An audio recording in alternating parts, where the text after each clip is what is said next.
Hello and welcome to Barb Talks. Today we take a journey through the March garden.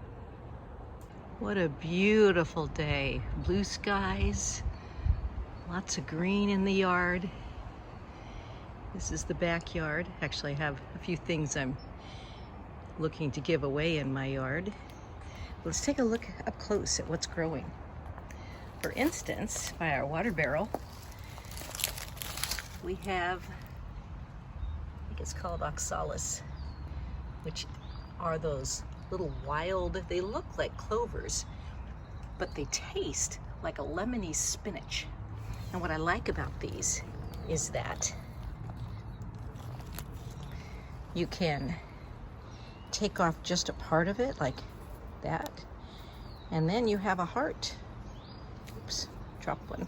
Then you have a heart. And what I like is putting these on deviled eggs as a decoration, a little green decoration, but they also give the deviled eggs this nice lemony zing. So around St. Patrick's Day, or any time for that matter, these work out really well for that. Plus they're just good eating fresh as well. And they look pretty in the garden. Another plant that I'm enjoying looking at in the garden is the daffodil. That's happy, cheery little face. And this is the thimbleberry. Doesn't look like, well, maybe there's just a teeny tiny bit of beginnings of greenery coming up on the thimbleberry.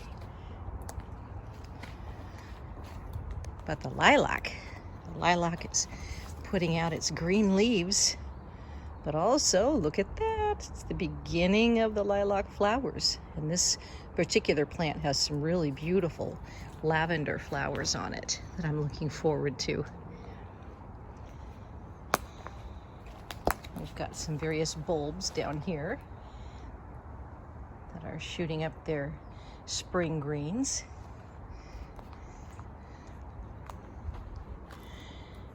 This particular plant didn't do too well over our winter. We ended up having quite an ice storm, and it lost quite a few of its leaves, as you can see from the ground. And this is our pineapple guava plant, or tree, I should say.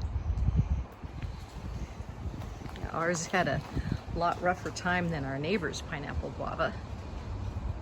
Maybe because ours had less protection from the freeze, I'm not sure. Got lemon balm that just grows wild in the pathways. And a rose bush. I think it's really pretty how the new growth on the rose bush is red, and then it will turn eventually a nice green, and then the red roses come. And I don't remember what variety this is, but it has an amazing smell. And this particular bush, I believe, was here when we first moved in. There used to be along the back of our property a lineup of rose bushes, but most of them just turned into thorn bushes, so I removed them.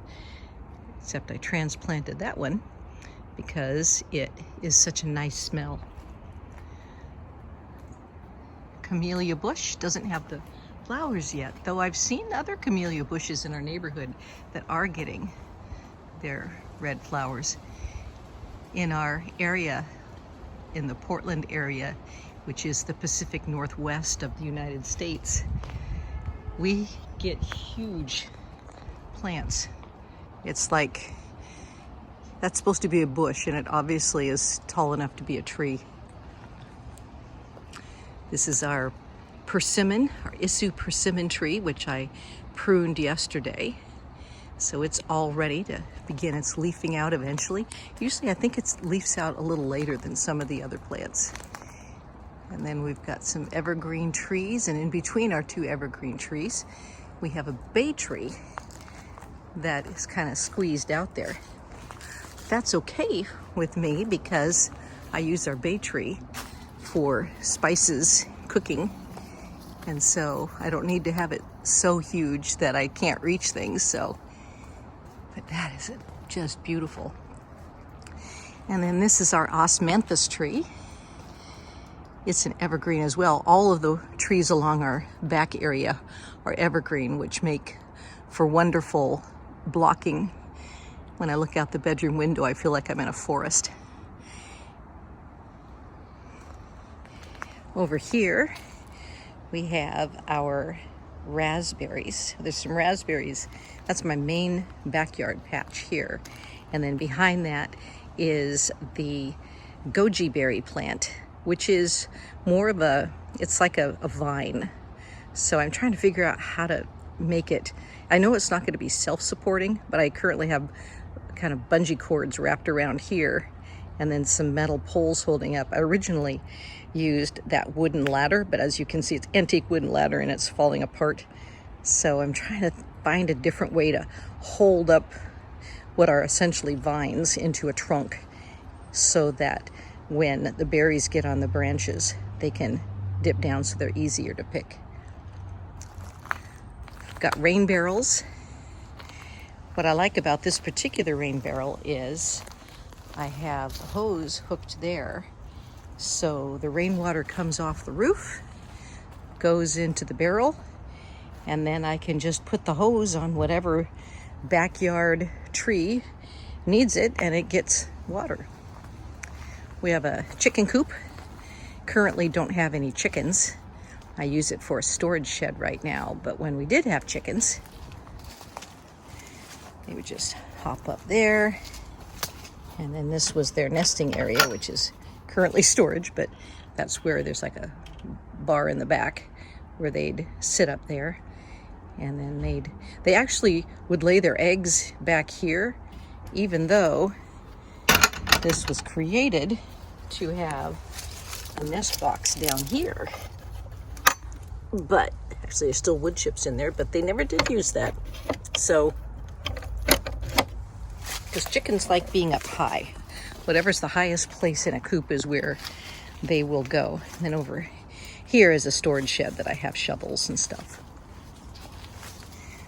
We have our worm bin / food bin. We put our kitchen scraps and some of the smaller yard debris in there, and then I use that fork to turn it, and this creates wonderful soil that I use in my front yard for vegetables, planting vegetables.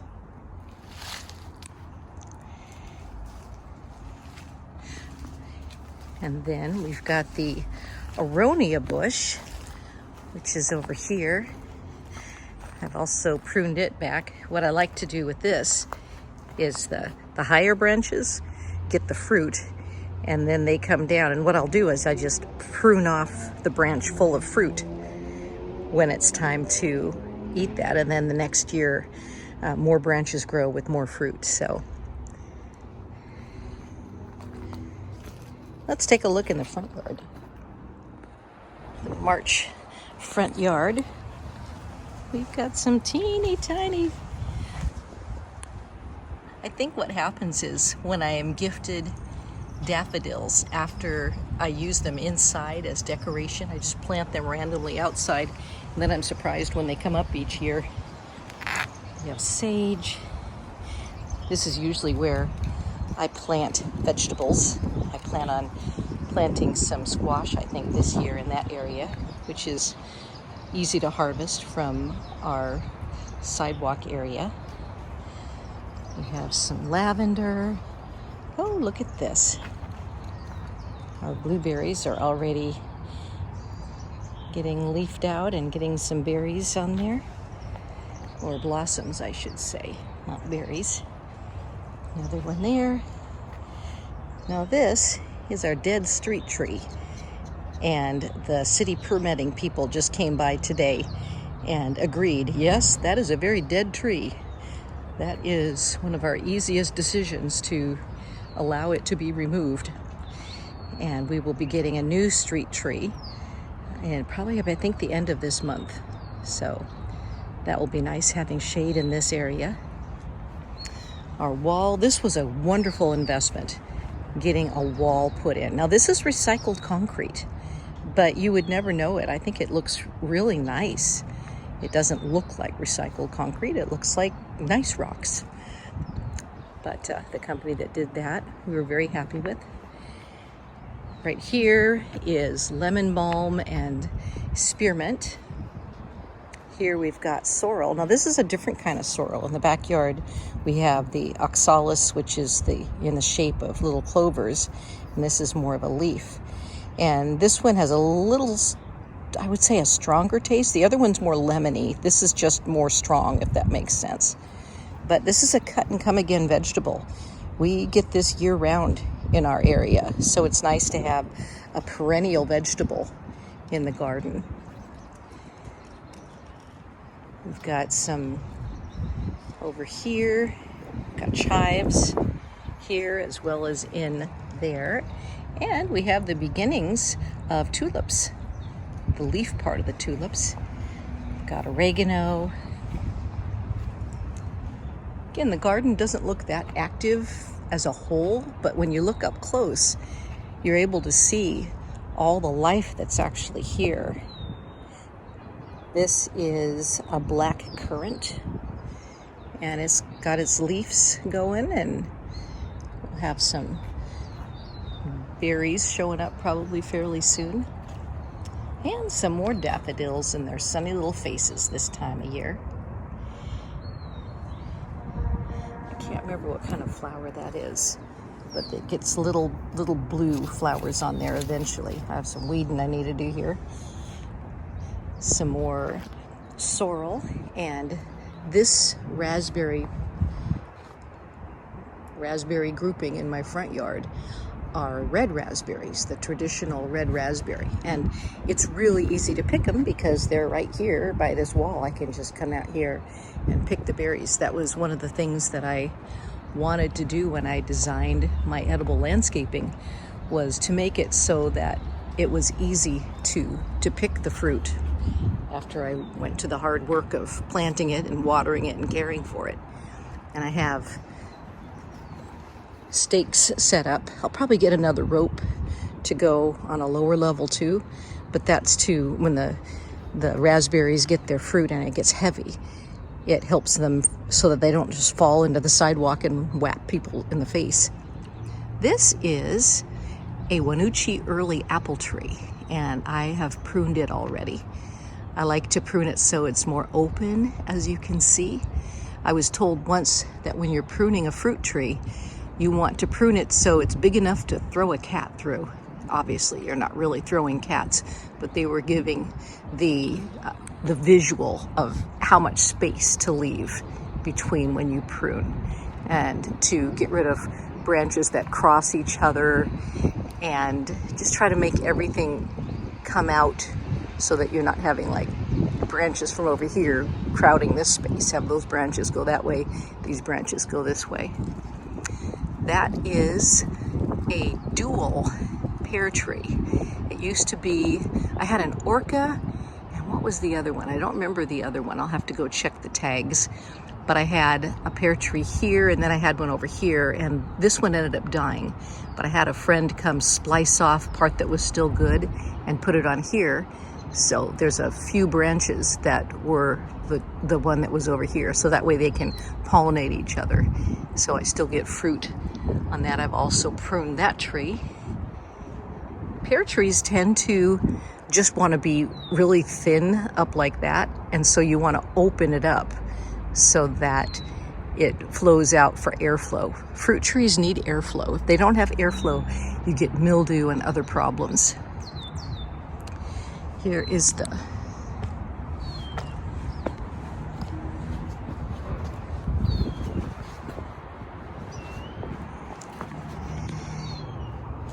here is our fig tree. I've also pruned it, so it's kind of almost espaliered, even though it doesn't have anything holding it up.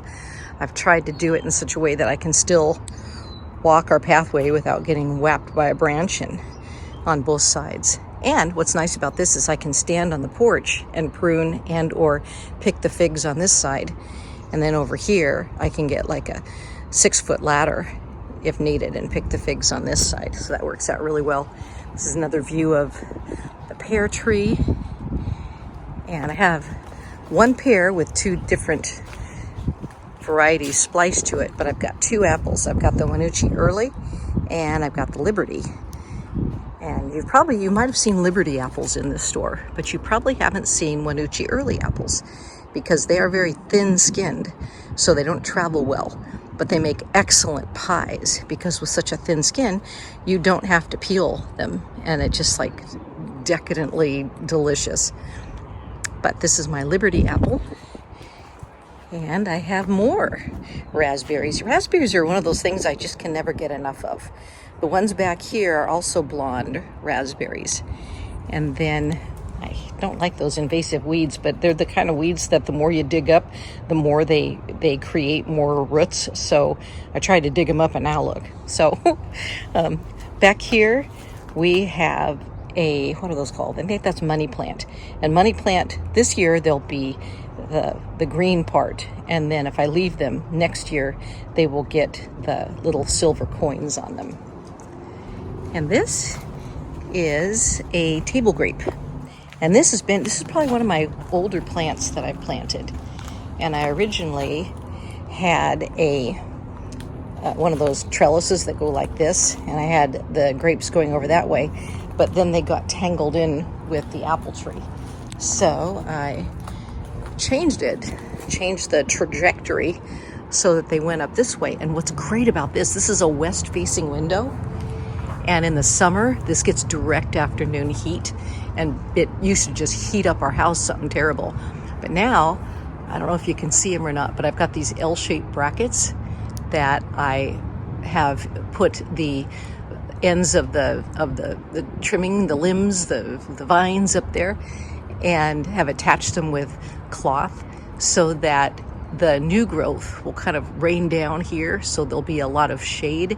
So actually this plant I use more for shade than for fruit, but it shades that window so that in the summertime it's not like so hot in our house. That's a really good permaculture way of using that.